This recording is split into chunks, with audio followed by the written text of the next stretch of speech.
नमस्कार दोस्तों, चलिए आपका study class education YouTube channel में आपका स्वागत है। आज की वीडियो हम बात करेंगे भारत की महत्वाकांक्षी 6000 किलोमीटर लंबी स्मार्ट सीमा परियोजना के अंदर रूपी पहल।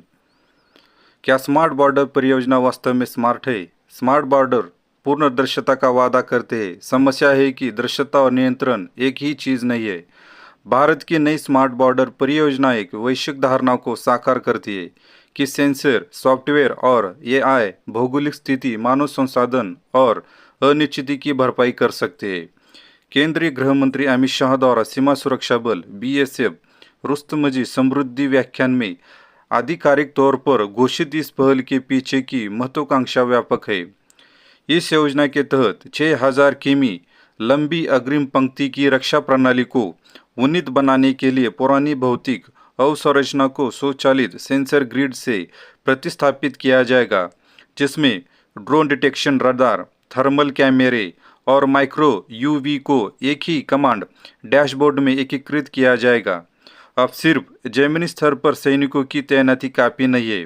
ब्रह्मपुत्र नदी के बदलते प्रवाह, सुंदरबन के घने मैंग्रोव जंगल या कच्चे के दलदलों में कसरत करना एक बहुत बड़ा काम है।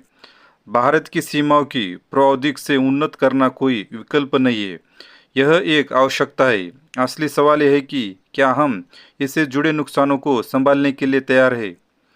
जब आप किसी भौतिक सीमा को सॉफ्टवेयर डैशबोर्ड में बदलते हैं तो आप वास्तव में सुरक्षा जोखिमों को समाप्त नहीं करते हैं, आप विफलता बिंदुओं को प्रगति को बदल देते हैं। इन पहलों के पीछे सिर्फ खतरा है कि आधुनिक राज्य डेटा की पारदर्शिता को लचीलेपन के साथ भ्रमित करने को लगते हैं। डैशबोर्ड विश्वास पैदा करते हैं और राजनीतिक छवि को बेहतर बनाते हुए, लेकिन वास्तविक दुनिया के दबाव में एक बेहद कमजोर रक्षात्मक ढांचा तैयार कर सकते हैं। ड्रोन का खतरा और सेंसर का भ्रम। पंजाब में अंतर्राष्ट्रीय सीमा पर आधुनिक सीमा सुरक्षा की वास्तविकता का पहल से ही दिखाई दे रही है। अमृतसर और फिरोजपुर सेक्टरों में तैनात बीएसएफ जवान अब केवल भौतिक सीमा के रेखा के पार निगरानी नहीं कर रहे, वे हवाई मार्ग से होने वाले नशीले पदार्थ की तस्करों के नेटवर्क से सक्रिय रूप से लड़ रहे हैं। हाल के महीनों में बीएसएफ ने सैकड़ों अवैध मानव रहित हवाई वाहन यूएवी जब्त किए हैं। शत्रुतापूर्ण रणनीति में तेजी से बदलाव आया है। बड़े और शोर मचाने वाले ड्रोन से हटकर अब छोटे, सस्ते और चीन में बने क्वाडकॉप्टर इस्तेमाल किए जा रहे हैं, जो केवल 500 ग्राम नशीले पदार्थ या छोटे हथियार ले जा सकते हैं। इसका मुकाबला करने के लिए राज्य ने हैंडलेट रेडियो फ्रीक्वेंसी आरएफ जैमर और स्वचालित एंटी ड्रोन सिस्टम तैनात किए।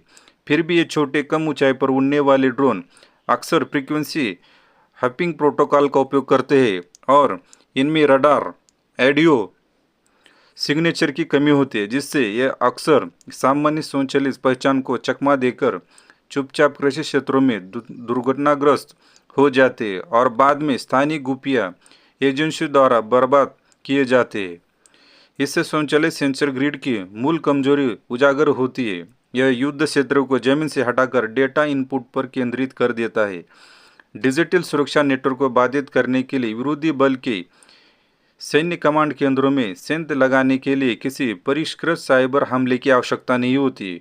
उन्हें केवल बाहरी सेंसरों को ठीक आसपास के भौतिक वातावरण में हेरफेर करने की आवश्यकता होती है। हम वर्तमान में इलेक्ट्रॉनिक युद्ध ईडब्ल्यू में एक वैश्विक परिवर्तन देख रहे हैं, जो एक अभेद डिजिटल बाधा के विचार को समस्याग्रस्त बना देता है। यूक्रेन से लेकर लाल सागर में वाणिज्यिक शॉपिंग मार्गों तक विश्व स्तर पर सक्रिय संघर्ष क्षेत्रों में स्थानीयकृत इलेक्ट्रॉनिक हस्तक्षेप नियमित रूप से सैन्य स्तरीय ट्रैकिंग प्रणालियों को निष्कर्षा गुमराह कर देता है।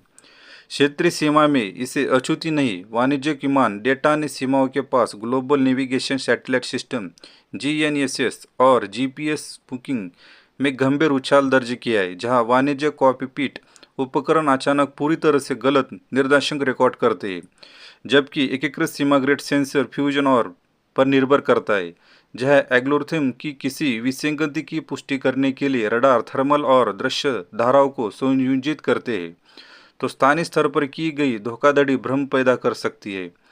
यदि कोई शत्रु रडार पर कम ऊंचाई वाले ड्रोन की गतिविधियों को अनुकरण करने के लिए कम लागत वाले ट्रांसमीटरों का उपयोग करता है, जबकि घनी कोहरे और भारी मानसूनी बारिश के कारण थर्मल कैमरा कुछ भी पता नहीं लगा पाते, तो एल्गोरिथम विरोधाभास का सामना करता है। यदि इसी अधिक सावधानी को प्राथमिकता देने के लिए कैलिब्रेट किया जाता है तो एक सक्रिय खतरे की चेतावनी उत्पन्न करेगा, जिससे मानव सैनिकों को बार बार तैनात होना पड़ेगा और डिजिटल खतरों का पीछा करने में महत्वपूर्ण संस्थानों का व्यय करना पड़ेगा।